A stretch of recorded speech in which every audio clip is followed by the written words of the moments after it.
Alright, what's up you guys? We're going to do solving by square roots and by tables. So we're going to have 4 examples. The first 2 will be not so bad. The second 2 will be a bit more tricky. So let's go ahead and get started with the first 2. This left side of this first equation, this is a perfect square trinomial. So what that looks like, what that means is that it factors into a perfect square. So in this case, it's going to be 2x minus 3. And you can check that if you just do our normal factoring methods. So 2x minus 3 squared equals 17. Great. Now we have to square root both sides. So that's the key step for solving by square roots. We have 2x minus 3 is equal to, remember when you square root both sides, you have to have a plus minus. So plus minus 17. Now we're going to get x by itself. So add 3, so 2x is equal to 3 plus minus square root of 17, and divide by 2. So x is equal to 3 plus minus the square root of 17 over 2. Alright, let's move on to this example. Notice how this is in vertex form, and this was in standard. Not that they're really too much different, it's just like a bit of a different process. So for here, we're not really factoring anything. What we have to do is isolate the x squared. Alright, sorry, there's an announcement.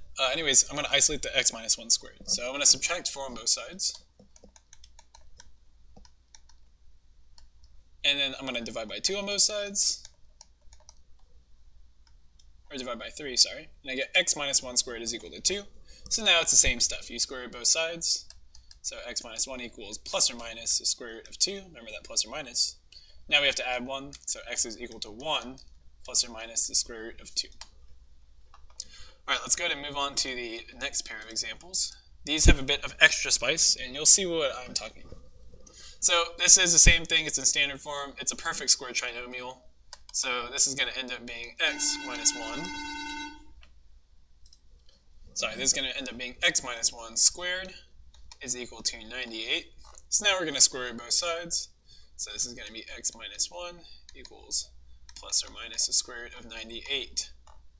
So now we're going to add 1. So x is equal to 1 plus or minus the square root of 98. And you might be like, Mr. Lee, what makes this more difficult? Well, we have to simplify the square root of 98. So remember, we have the tree thing. This can be split up into 49 and 2. 49 is 7 times 7. We got a pair of 7s.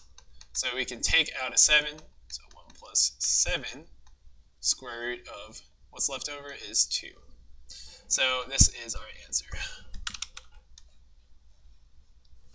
Alright, and the second one over here, let's go ahead and figure this one out. So we're going to subtract 5 on both sides. This should have a square root up here. Is equal to negative 4. And divide by 2 on both sides.